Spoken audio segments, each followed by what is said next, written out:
आज हम देखने वाले हैं यूनिट 7 जिसका नाम है हमारा अल्टरनेटिंग करंट। उसके जो भी क्वेश्चन आपके पिछले कई वर्षों में आए हैं उन सबको एक साथ रखा गया है। आइए देखते हैं कैसे उसको सॉल्व करेंगे, कैसे यहाँ पे हम इसको अटेम्प्ट कर सकते हैं एग्जाम में, उसे देखेंगे हम। पहला क्वेश्चन आपका दिया गया है यहाँ पे, a 15 ohm resistor and 80 millihenry inductor and a capacitor of capacitance C are connected in series with a 50 Hz AC source. If the source voltage and the current in the circuit are in phase, then the value of capacitance. आइए इसको निकालते हैं। देखिए यहाँ पे दिया गया है क्या, आपका जो रेजिस्टेंस की वैल्यू है वो कितना है, 15 ओम है। एंड यहाँ पे जो इंडक्टर का इंडक्टेंस दिया गया है वो 80 मिली हेनरी दिया गया है।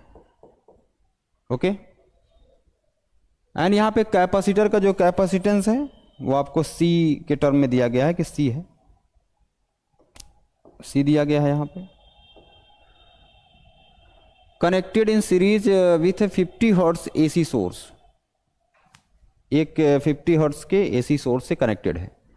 ठीक है, 50 हर्ट्ज से जो फ्रीक्वेंसी है कितनी है, 50 हर्ट्ज। ठीक है, और यहाँ हमें शायद C को ही निकालना होगा क्योंकि C एक लेटर के फॉर्म में दिया गया है। And the voltage and current in the circuit are in phase, यहाँ पे क्या है कि source voltage and current in the circuit are in the same phase, then find the value of capacitance. Capacitance की वैल्यू कैसे होगी। अच्छा, अगर कोई अगर LCR सर्किट है, यहाँ पे LCR तीनों है, अगर वोल्टेज और करंट सेम फेज में, इसका मतलब वहाँ पे क्या है, सर्किट कैसा है, रजिस्टिव है। रजिस्टिव होने का मतलब जो इसका इंडक्टिव रिएक्टेंस है एंड कैपेसिटिव रिएक्टेंस है वो क्या होंगे, आपस में इक्वल होंगे। और इसके लिए अगर हम लिखना चाहें ओमेगा L होता है और इसके लिए क्या होगा 1/ωc। मल्टीप्लाई करिए, क्या बन जाएगा आपका, यहाँ से हमें निकालना क्या है, केवल C की वैल्यू निकालनी है। यहाँ पे लिखा है ना, find the value of capacitance, C निकालना है। C इस तरफ ले आइए, यहाँ पे क्या बन जाएगा 1/ωc² एंड L। अब सभी वैल्यू आपको दी हुई है, यहाँ पे 50 का क्या करेंगे, स्क्वायर करेंगे, 50 का स्क्वायर होगा। लेकिन यहाँ फ्रीक्वेंसी दी है और फ्रीक्वेंसी हम कैसे रखेंगे, 2π, यहाँ हो जाएगा 4π²। क्यों, क्योंकि हम जानते हैं ओमेगा कितना होगा, 2πf के इक्वल होगा, 2πf के इक्वल होगा। और यहाँ पे क्या है 4π² एंड f का स्क्वायर, f फ्रीक्वेंसी है यहाँ पे और L इसकी वैल्यू है आपकी 50 दिया हुआ है। देखिए 50 हर्ट्ज है एंड L कितना दिया गया है आपको, L आपको दिया गया है 80 मिली हेनरी। तो मिली में 80 इंटू 10⁻³ रखेंगे हेनरी, और यहाँ पे पाई जो आपको दिया गया इसको 3.14 का स्क्वायर करेंगे, इसका भी स्क्वायर करेंगे। इसको कैलकुलेट करिए कितना आएगा, 5840 हो जाएगा ये, एंड 10⁻³ तो ये दोनों जीरो से चला जाएगा, 10⁻1 होगा और 4 का स्क्वायर करेंगे तो C लगभग आएगा 126.892 समथिंग है। ठीक है, और 10 की पावर क्या होगा, माइक्रो में होगा 10⁻⁻6, इसके करीब आएगा। कौन है इसके करीब, देखिए ये नहीं हो सकता आपका, 120, 142 दिया गया है, 160 दिया गया, आपका करेक्ट आंसर क्या होगा, 127 होगा, 127 होगा। आइए अगला क्वेश्चन देखते हैं हम। अगला क्वेश्चन क्या है, what is the ratio of inductive and capacitive reactance in an AC circuit. यहां पे पूछा आपसे है कि इंडक्टिव, यहां से क्या कह रहा है, रेशियो बताना है इंडक्टिव एंड कैपेसिटिव रिएक्टेंस का, रेशियो क्या होगा। हम जानते हैं इंडक्टिव रिएक्टेंस क्या होगा, ωL की इक्वल, कैपेसिटिव रिएक्टेंस क्या होगा, 1/ωc की इक्वल। अब यहां पे रेशियो पूछा है कि XL/XC कितना होगा आपका, XL कितना है, ωL होगा, XC कितना होगा, 1/ωc होगा। ये ऊपर आएगा क्या हो जाएगा, ω² L × C, that is the ratio. तो आंसर कौन सा करेक्ट होगा, ए होगा। करेक्ट आंसर कौन सा होगा, ए होगा। अगला देखते हैं हम लोग। अगला क्वेश्चन है, a circuit is connected to an AC source of variable frequency, as the frequency of the source is increased the current first increases and then decreases, which of the following combination of elements is likely to comprise the circuit. एक ही circuit होगा, LCR है, ठीक है, यही answer है आपका। अगला क्वेश्चन देखिए।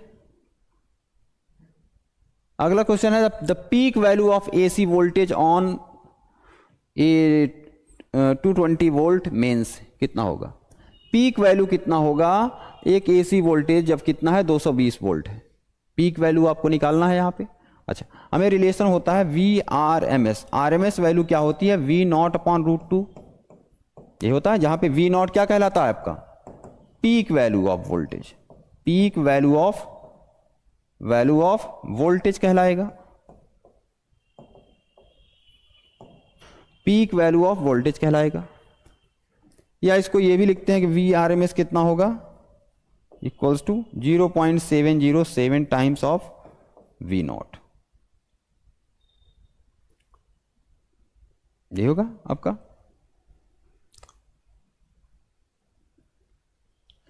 We R M S equals to क्या होगा, 0.707 वी नॉट का होगा, वी आर एम एस की वैल्यू ये होगी। तो इसका मतलब ये हुआ, अगर आपको जब वी नॉट निकालना हो, अगर वी नॉट की वैल्यू निकालनी हो, तो जो वी आर एम एस की वैल्यू दी होगी उसमें √2 टाइम्स करेंगे वी आर एम एस, ये कर सकते हैं। अच्छा, आपको यहां पे दिया है वी आर एम एस की वैल्यू कितनी दी है, 220 वोल्ट, तो यहां पे हमें वी नॉट की वैल्यू निकालनी होगी, कितना आ जाएगा, 220 √2 हो जाएगा। यही आपका क्या होगा, पीक वैल्यू होगा, यही क्या कहलाएगा आपका, peak value of AC voltage, यह आपका आंसर होगा इसमें। अगला क्वेश्चन देखते हैं। अगला क्वेश्चन क्या है, in an AC circuit containing only capacitor the current. देखिए, जब एसी सर्किट में केवल कैपेसिटर लगा हो तो यहां पे क्या होता है, करंट आपका लीड करता है किससे, वोल्टेज से, कितना, π/2 करेगा, याद रखने का तरीका। दूसरा क्या है, इंडक्टर है, इसमें क्या होगा, आपका करंट क्या होता है, लैग करता है वोल्टेज से, कितना, π/2। अब इसको याद रखने का तरीका क्या है, देखिए, जैसे यहां पे करंट है क्या, कि छोटा सा गैप है, करंट ऐसे डायरेक्ट चला जाएगा, ठीक है, यहां से जंप करके यहां चला गया। लेकिन यहां पे देखिए, जब करंट को जाने के लिए ऐसे घूम घूम के जाना पड़ेगा, अब घूम घूम के जाने में क्या होता है, पीछे रह जाएगा। इसलिए हम इसे ऐसे याद रखेंगे, करंट इस केस में, इंडक्टर केस में क्या होगा, पीछे होगा, और कैपेसिटर केस में करंट आगे होगा। तो यहां पे आपसे कह क्या रहा है कि in an AC circuit containing only capacitor the current क्या होगा, कैपेसिटर में क्या होगा, करंट लीड करेगा वोल्टेज से, कितना, /90। ये इसका करेक्ट आंसर होगा।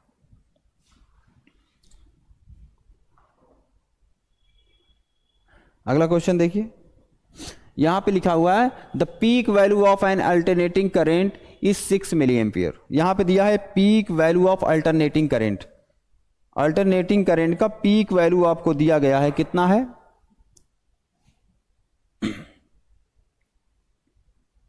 6 ampere. The peak value of alternating current कितना है, 6 एम्पियर। तो आई नॉट आपको यहां पे दिया गया है 6 एम्पियर। आपसे क्या कह रहा है निकालने के लिए, the RMS value of current कितना होगा। अब रिलेशन हमको पता है, आरएमएस कितना होगा, आई नॉट अपॉन √2 होगा, ठीक है। हमें पीक वैल्यू करंट का कितना दिया है, 6 दिया है, √2 हम डिवाइड करेंगे, मल्टीप्लाई करिए ऊपर नीचे √2 से, तो कितना हो जाएगा ये, 6√2/2 डिवाइड करेंगे, कितना आएगा, 3√2।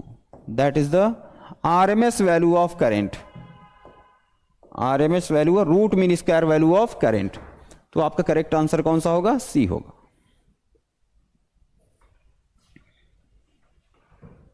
अगला क्वेश्चन देखिए आप,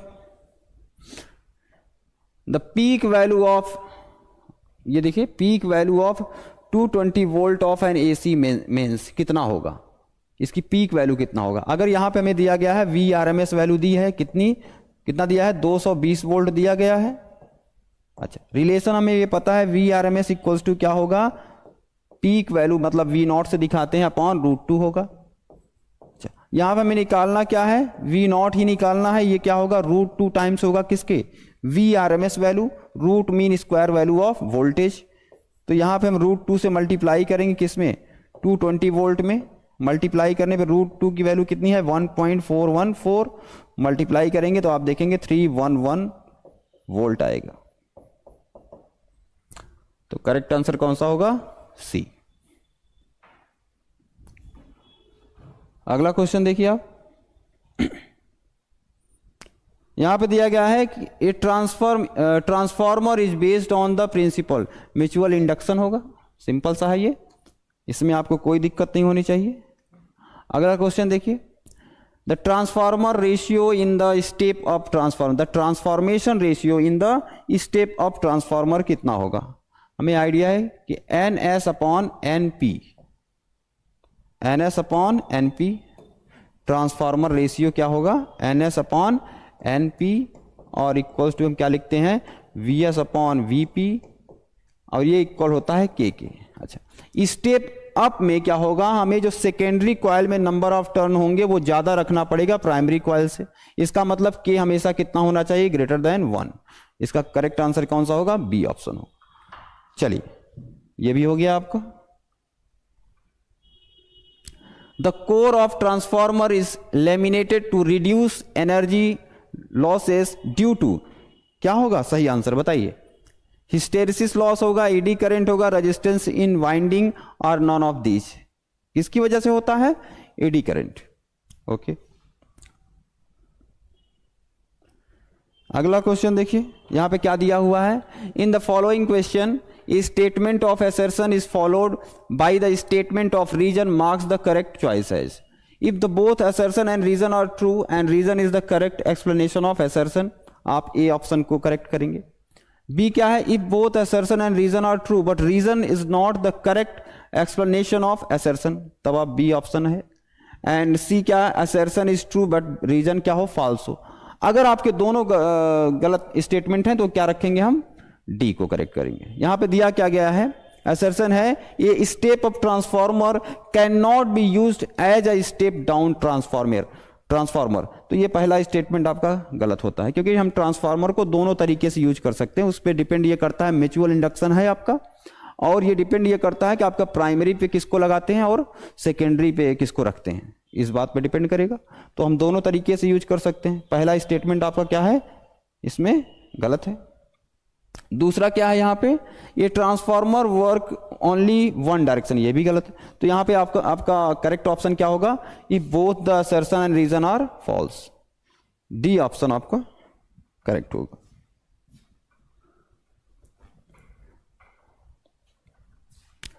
डिफाइन द वॉटलेस करंट क्या है।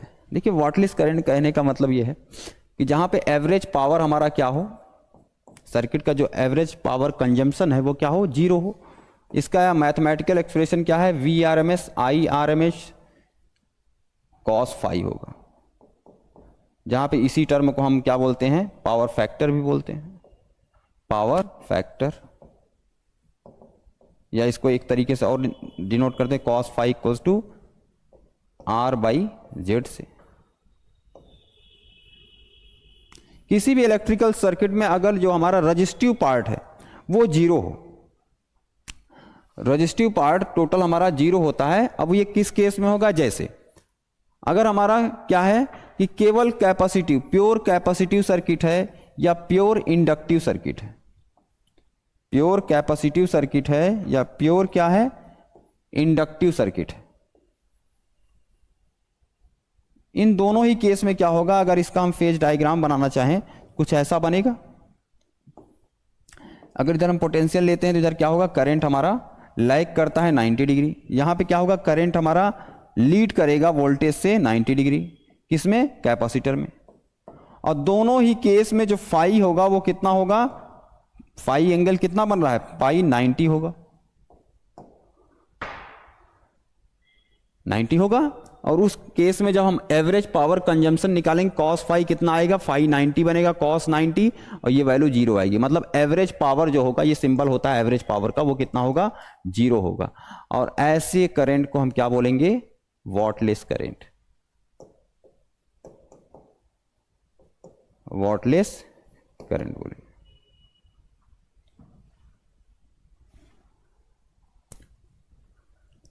Prove mathematically that the average value of alternating current over one's complete cycle is 0। आइए देखते हैं इसको। अगर हम बात करें कि यहाँ पे क्या है, अल्टरनेटिंग करंट की बात कर रहे हैं, हम इसे क्या करते हैं कि एसी जनरेटर से हम बनाएंगे। अब उसे पोटेंशियल के फॉर्म में भी लिख सकते हैं, करंट के फॉर्म में, दोनों के लिए एक ही आएगा। जैसे आई टी इक्वल्स टू हम क्या लिखते हैं, I naught sine omega t, periodic form में होगा जहां पे ये चेंज होता रहेगा आपका। और जो इंडिया में जो भी आपका बनता है वो सोर्स वो 50 हर्ट्ज पे होगा। एसी करंट जो भी होगा वो कितना होगा, 50 हर्ट्ज पे बनाया जाता है आपका। ये इंडिया के लिए है, हो सकता है कभी आ जाए ऐसा। दूसरा यहाँ के लिए नहीं, अमेरिकन कितना होता है 60 हर्ट्ज पे, जितना एनसीईआरटी में आपको लिखा हुआ है। चलिए अगला क्या है कि यहाँ पे करंट आपको दिया हुआ है जो टाइम का फंक्शन है और कैसे वेरी कर रहा है, पीरियोडिक फॉर्म में साइन के टर्म में, साइन ओमेगा टी। यहाँ पे कह रहे हैं एक एवरेज वैल्यू क्या होगी अल्टरनेटिंग करंट का over one complete cycle. One complete cycle मतलब 0 से t या टी टाइम पीरियड के लिए, कैपिटल टी। तो आइए निकालते हैं एवरेज वैल्यू कितना होगा करंट का। तो अगर आई टी का हम एवरेज निकालना है, इसे हम जो सिंबल बना रहे हैं यही एवरेज है। आपको नोट्स आप देखेंगे वहां पे लिखा होगा, रिवाइज करते होंगे तो आपको आइडिया होगा एवरेज कितना होगा। कैसे, इसका मतलब क्या हुआ कि 0 से t वन टाइम पीरियड के लिए। अच्छा एवरेज का मतलब क्या है, जैसे मान के लिए क्लास में 50 बच्चे हैं, उन सबका मैथ का टेस्ट हुआ, सबका नंबर अलग अलग आता है। तो हमें अगर सबका एवरेज निकालना होगा तो हम क्या करेंगे, सबके नंबर ऐड करेंगे और जितने बच्चे हैं उसे डिवाइड कर दें, तो हमें क्या निकला, एवरेज निकला। सेम वैसा यहां पे निकाल रहे हैं कि करंट का एवरेज कैसा होगा। तो करंट का एवरेज कैसा होगा, हम 0 से t टाइम पीरियड के लिए निकालेंगे टोटल करंट है कितना, और डिवाइड कर देंगे किससे, उस टाइम पीरियड से डिवाइड करेंगे जितने टाइम पीरियड में हम निकाल रहे हैं करंट कितना है, वो क्या निकलेगा, करंट का एवरेज। तो सेम यहां पे हम क्या करेंगे, आई नॉट या आई टी आप पहले रखिए, आई टी की वैल्यू कितनी है, I naught sine omega t d t. इसको इंटीग्रेट करिए और कहां किससे डिवाइड करेंगे, टोटल जितने टाइम पीरियड में हम ये काम कर रहे हैं कितना होगा, डी टी।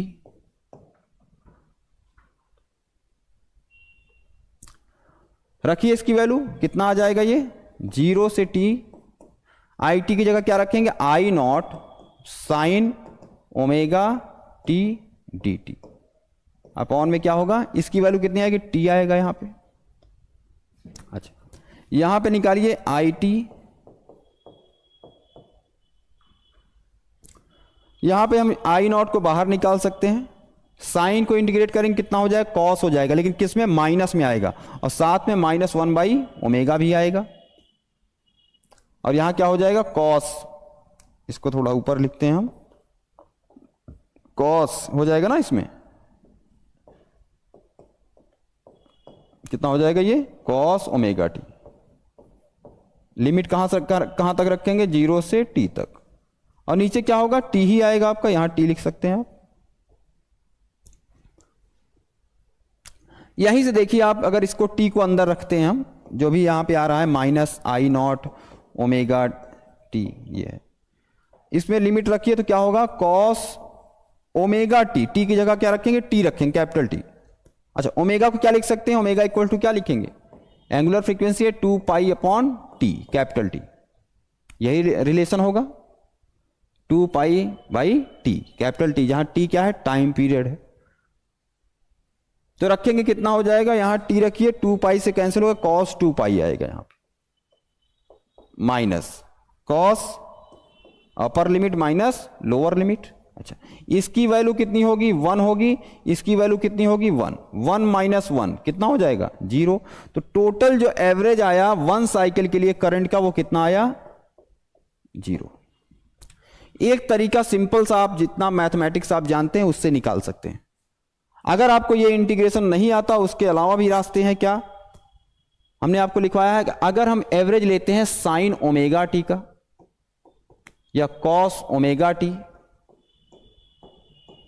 या साइन कुछ भी हो एन ओमेगा टी, अगर ये सिंबल उसके साथ है या कॉस एन ओमेगा टी, इन सब का एवरेज कितना आएगा?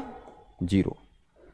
या हम कहें इसका स्क्वायर लेते हैं, साइन स्क्वायर ओमेगा टी कितना होगा, कॉस स्क्वायर ओमेगा टी कितना होगा, इन सब की वैल्यू कितनी आएगी? 1/2। हमें दिखाना है कि average of sine omega t, sine t कितना होगा, तो हम सीधा करेंगे क्या कि I naught sine omega t रखेंगे। यहां पे आई नॉट कांस्टेंट है, पीक वैल्यू ऑफ करंट है, बाहर आ जाएगा, और साइन ओमेगा टी कितना हो जाएगा, इसका एवरेज कितना होगा? 0। तो average of sine omega T कितना आ जाएगा? 0। एक तरीका ये भी है। ये सभी चीजें आप मैथमेटिकली चेक कर सकते हैं, सिंपल सा इंटीग्रेशन आप करके चेक करेंगे, 1/2 आएगा, यहां 0 आएगा, हमेशा 0 आएगा। जब भी आप cos omega t, sine omega t, cos 2 omega t, cos 3 omega t, cos N omega t के सभी का अगर हम इंटीग्रेशन सॉल्व करें 1 टाइम पीरियड के लिए, हमेशा कितना आएगा? 0 आएगा। अगर वहीं कॉस साइन स्क्वायर हो, कॉस स्क्वायर हो, तो हमेशा कितना रहेगा? 1/2। तो इससे भी आप कर सकते हैं, आपके नोट्स में है, उसे आप देखिएगा एक बार।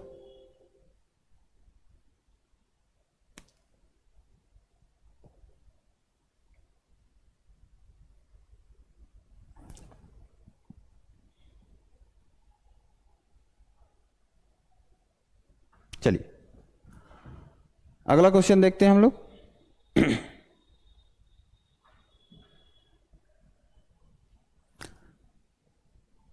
यहां पे लिखा है एक एसी सोर्स है, ईएमएफ कितना है इसका? V equals to V naught sine omega t दिया गया है।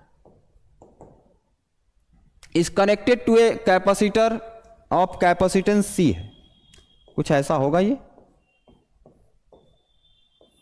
यहां पे एक अल्टरनेटिंग सोर्स है आपका और C से कनेक्टेड है, जिसका कैपेसिटेंस कितना है? कैपेसिटर का कैपेसिटेंस होता है उसे कैपेसिटेंस बोलेंगे, इंडक्टर का इंडक्टेंस होगा, रजिस्टर का रेजिस्टेंस है, वैसा दिया है यहाँ कैपेसिटर ऑफ कैपेसिटेंस C है। और यहाँ पे जो सोर्स दिया गया वो VT आपका दिया है, टाइम का फंक्शन है V naught sine omega t है, V naught sine omega t है। Is connected to a capacitor C, deduce the expression for the current I, current I निकालना है, I निकालते हैं इसको। अच्छा यहां पे अगर मैं आपसे कहूं कि कैपेसिटर के क्रॉस वोल्टेज कितना होगा या इस पे चार्ज कितना होगा, तो कैसे निकालेंगे? वो भी फंक्शन होगा टाइम का। भाई कैपेसिटर में जो चार्ज स्टोर होगा वो भी टाइम का फंक्शन होगा, तो वो कैसा होगा? क्यू टी, किसी समय टी पे अगर बात करें तो कितना होगा? Q equals to C into V, या VT लिखे यहां पे, ये टाइम का फंक्शन है। तो क्यू टी इक्वल्स टू कितना हो जाएगा? C into V. वी की वैल्यू क्या है VT की? V naught sine omega t, ये होगा। यहां पे बात हमें निकालना क्या है? करंट निकालना है कि सर्किट में करंट कितना फ्लो कर रहा है।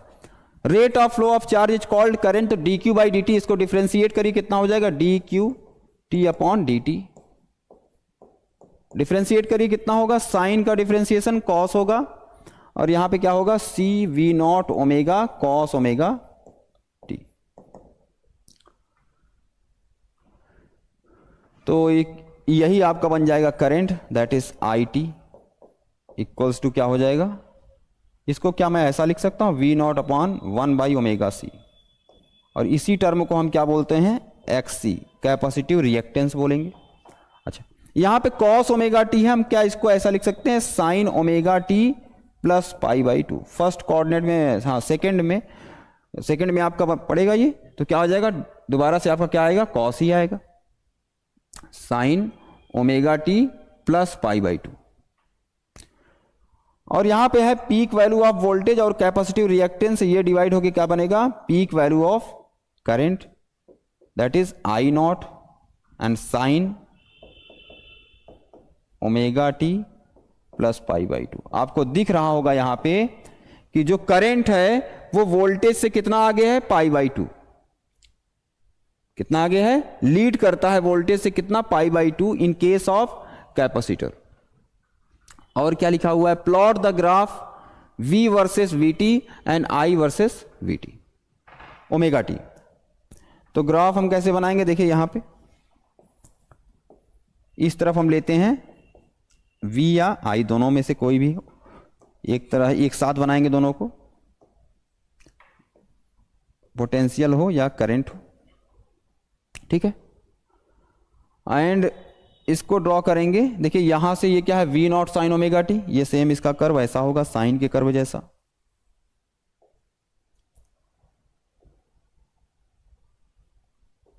अब देखिए दूसरा क्या होगा, साइन क्या है, करंट क्या है, π/2 लीड करता है इससे, और प्लस में देखिए तो क्या करेंगे, यहां से इसको ड्रॉ करेंगे, लेकिन एम्पलीट्यूड हमेशा क्या होगा, कम होगा। तो एम्पलीट्यूड हम कहां से बनाएंगे, ये बनाएंगे,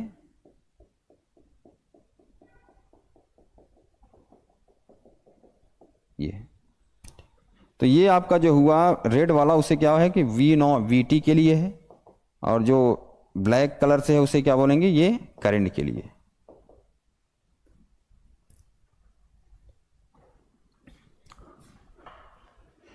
अगला क्वेश्चन है आपका कि what is the quality factor. Quality factor किस में था, आपने देखा होगा LCR रेजोनेंस कंडीशन में आता है आपका। क्वालिटी फैक्टर क्या मेजर करेगा कि शार्पनेस कितना है जो आपका रेजोनेंस कर्व बन रहा है। It is the measure of the sharpness of the resonance curve जो बनेगा आपका। What is the SI unit, SI unit क्या होगा, SI यूनिट क्या है, ये डायमेंशन लेस क्वांटिटी है, डायमेंशन लेस क्वांटिटी, एक नंबर होगा। क्वालिटी फैक्टर क्या है, एक नंबर है। अगला क्वेश्चन देखिए,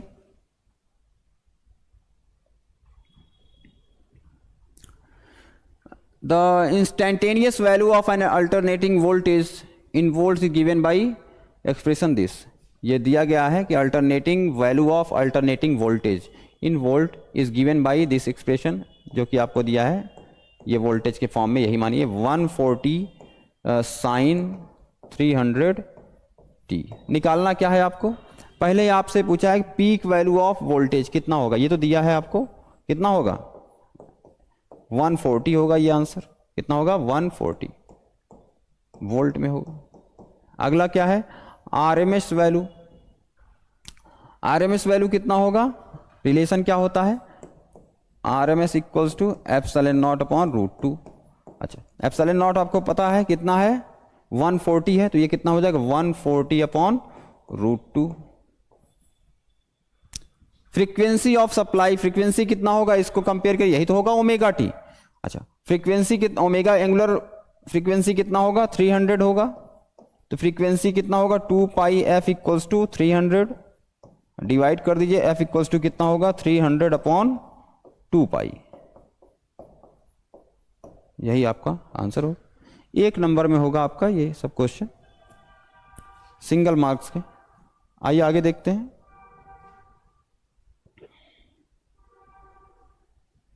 चलिए इसको करते हैं हम लोग। यहां पे दिया गया है एन अल्टरनेटिंग करंट है, जो दिया गया है I equals to 14 sign 100πt, ये आपको दिया गया है। Ampere passes through a series combination of register, जहां पे इसका रजिस्टर एक सीरीज कॉम्बिनेशन है, रजिस्टर है 30 ओम, एंड इंडक्टर, इंडक्टर भी दिया गया है, कितना है 2/5 पाई हेनरी, हेनरी में दिया गया है, सही है। √2 आप इतना रखेंगे, 1.4 रखेंगे, तो कैलकुलेट क्या करना है आपको, RMS value of voltage drop across register and inductor. अच्छा वोल्टेज ड्रॉप आपको निकालना है VR, तो हम क्या लिखेंगे IRMS, अगर वैल्यू पता हो तो हम इसमें मल्टीप्लाई करेंगे किससे, रजिस्टर से। दूसरा क्या है इंडक्टर के क्रॉस कितना होगा, VL के क्रॉस कितना होगा, IRMS वैल्यू रखिए इनटू मल्टीप्लाई करिए किससे, XL से, आपका आंसर आ जाएगा। तो सबसे पहले हम निकालेंगे IRMS होगा कितना, IRMS होगा कितना, और ये सर्किट कैसा है RL सर्किट होगा।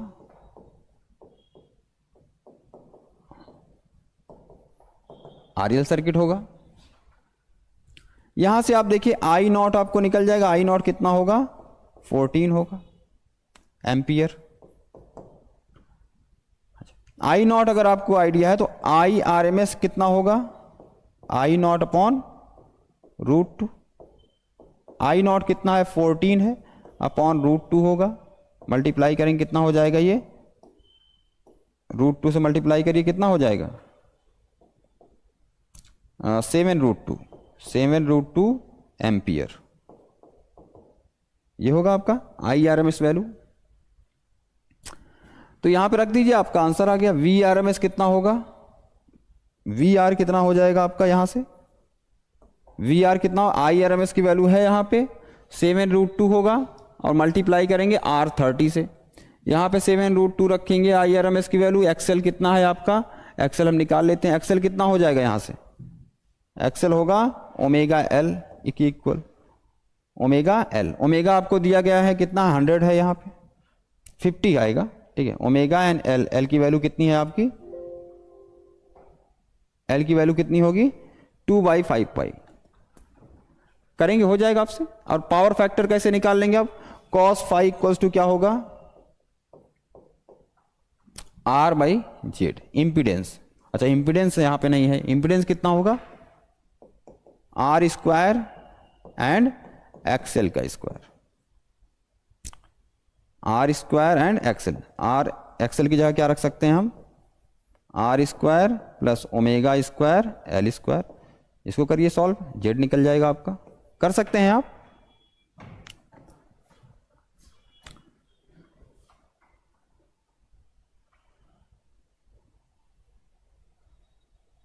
ये क्वेश्चन देखते हैं क्या दिया गया है। For a given AC I equals to IM sin omega t. यहाँ पे दिया गया I इक्वल्स टू कितना दिया गया, IM sin omega T, so that the average power dissipated in the resistor R over a complete cycle is this। देखिए ये current है, अगर पावर लॉस निकालना है क्या होगा I² R, सर्किट के द्वारा I² R। I कितना है आपका IM² होगा एंड sin² ओमेगा टी होगा। R से मल्टीप्लाई करिए, R दिया हुआ है। अच्छा इसका एवरेज निकालना है P का 1 साइकिल के लिए, ये सिंबल हमने बनाया। IM आपका है कांस्टेंट की तरह, R भी यहां कांस्टेंट होगा। इसका एवरेज sin² ओमेगा टी, इसको निकालेंगे जिसकी एवरेज कितना आएगा 1/2। तो एवरेज पावर जो लॉस होगा डिसिपेटेड होगा सर्किट से वो कितना होगा 1/2 IM² R के इक्वल। तो ये आपको दिखाना था, हो गया ये। इसी में देखिए बी पार्ट है, a light bulb is rated at 125 watt for a 250 volt AC supply, calculate the resistance. इसको भी आप निकाल सकते हैं। P इक्वल्स टू क्या होगा V² अपॉन R होगा। R इक्वल्स टू क्या निकलेगा आपका, यहाँ पे रेजिस्टेंस बोला है ना आपसे, R इक्वल्स टू हो जाएगा V² अपॉन P। V² कितना होगा यहाँ पे 250 है, स्क्वायर करेंगे 250 एक बार और लिखिए, एंड अपॉन में क्या होगा P 125। यहां देखिए इसको काटिए कितनी बार जाएगा 5 टाइम्स, यहां 10 आएगा, और इसको काटिए 50, कितना आ गया आपका, तो R आएगा 500 ओम, 500 ओम। ये आपका आंसर होगा। अगला करते हैं हम लोग। ये क्वेश्चन दिया गया है कि the figure shows a series LCR circuit. देखिए सीरीज LCR, यहां पे एक सोर्स लगा हुआ है, ये सोर्स है हमारा, जो सिंबल ये बना होता है वो क्या है, सोर्स है, जो कि वोल्टेज सोर्स है, अल्टरनेटिंग सोर्स होगा वो। जब ये सिंबल बना हो ना ऐसे, अल्टरनेटिंग सोर्स है। यहां पे एक रजिस्टर लगा हुआ है, यहां एक कैपेसिटर है, और ये इंडक्टर है इन LCR, और तीनों की वैल्यू आपको दी हुई है। यहां पे R दिया है कितना, R दिया है 40 ओम। इंडक्टेंस आपको कितना दिया गया है 7 हेनरी। आइए लिखते हैं इसको, R कितना है यहाँ पे 40 ओम है। कैपेसिटेंस आपका है 80 माइक्रोफैरड है और इंडक्टेंस आपका 7 हेनरी है, ये आपको दिया हुआ है। Connected to a variable frequency 240 volt, ये आपको दिया गया है। Calculate the angular frequency of the source which drive the circuit at resonance. तो रेजोनेंस की कंडीशन क्या होती है? रेजोनेंस की कंडीशन ये है कि इंडक्टिव रिएक्टेंस मतलब XL और कैपेसिटिव रिएक्टेंस XC ये दोनों क्या हो? इक्वल हो, मतलब XC इक्वल्स टू XL। और यहां पे आपसे कह क्या रहा है कि एंगुलर फ्रीक्वेंसी कितना होगा जब क्या हो? रेजोनेंस कंडीशन हो। तो यहां से ओमेगा निकालना है तो आएगा क्या? 1/√LC। रखिए इसकी वैल्यू, आ जाएगा आंसर LC। L की वैल्यू आपको L दिया हुआ है, C भी दिया हुआ है, निकालिए इसको। यहां पे L की वैल्यू कितनी है? 7।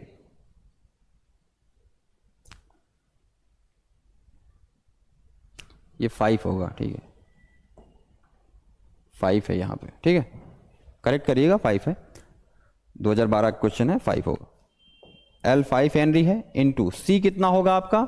C आपको दिया है 80 इंटू 10 की पावर 6 माइनस 6 माइक्रोफैरड, और इसको करेंगे कितना हो जाएगा? ये 1/40 होगा, 400 हो जाएगा, 20 बाहर आएगा एंड 10 की पावर -3, ये नीचे ऊपर जाएगा +3 हो जाएगा। यहाँ पे देखिए 10 की पावर -6 है, इसको लिख सकते हैं 10 की पावर -3 इंटू 10 की पावर -3, स्क्वायर रूट से 10 की पावर -3 बाहर आएगा, ऊपर जाएगा 10 की पावर +3।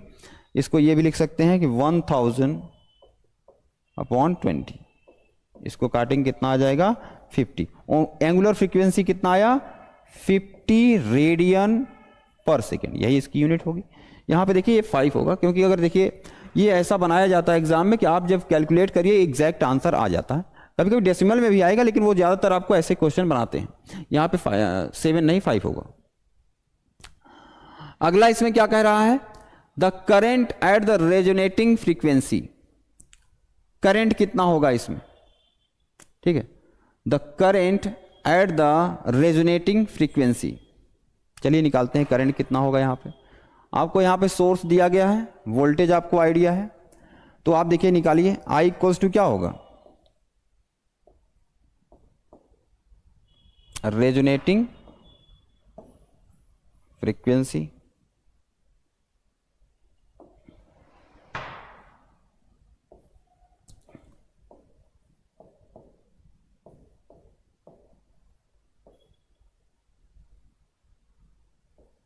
रेजोनेटिंग फ्रीक्वेंसी की कंडीशन में क्या होगा?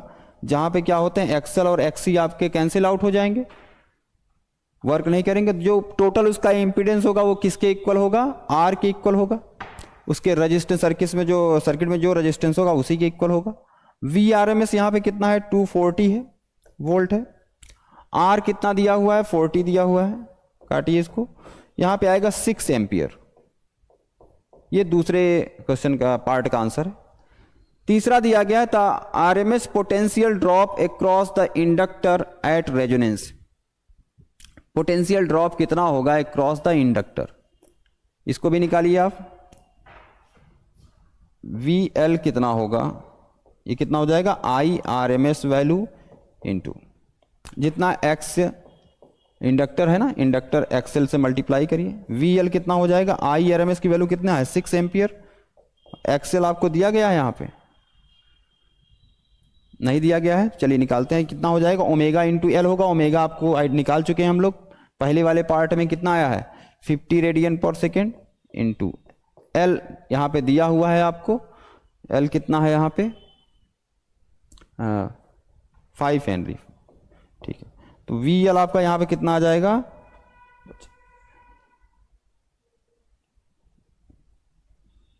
30 हो जाएगा, ये 300 होगा इंटू 5 कितना हो जाएगा? VL इक्वल्स टू कितना होगा? 1500 वोल्ट होगा, ये आंसर। तो तीनों पार्ट आपके ऐसे ही होंगे, ठीक है। तीनों पार्ट आप आसानी से कर सकते हैं। आइए आगे देखते हैं। ठीक है,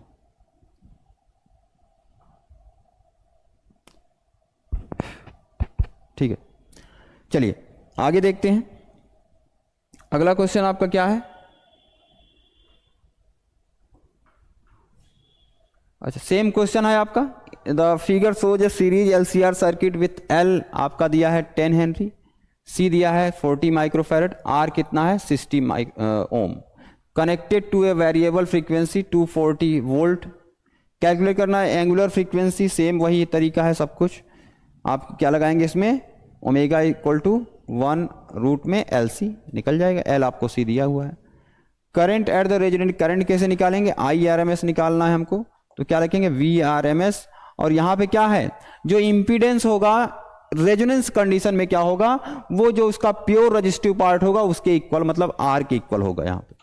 तीसरा क्या लिखा है, potential drop across the inductor कितना हो जाएगा, VL इक्वल्स टू होगा जो हम IRMS वैल्यू ऊपर से निकालेंगे एंड इसका इंडक्टिव रिएक्टेंस से मल्टीप्लाई करिए, दैट इज द आंसर। तो ऐसे ही क्वेश्चन आपके सिंपल होंगे, आप कर सकते हैं एग्जाम में आसानी से। बस जरूरत यह है कि आप बार बार रिवाइज करिए, जितना कुछ अभी तक पढ़ रखा है उसी को रिवाइज करिए। तो उसको बार बार जितना रिवाइज करेंगे आपके दिमाग में वहां पे क्लिक करेगा, जल्दी से आप वहां कर सकते हैं। ठीक है, आज हमने इन क्वेश्चन को देखा, ये आपके पूरे हुए इसके, बाकी देखेंगे हम अगले पार्ट में। इलेक्ट्रोमैग्नेटिक वेव है। आज के लिए इतना ही, थैंक यू वेरी मच।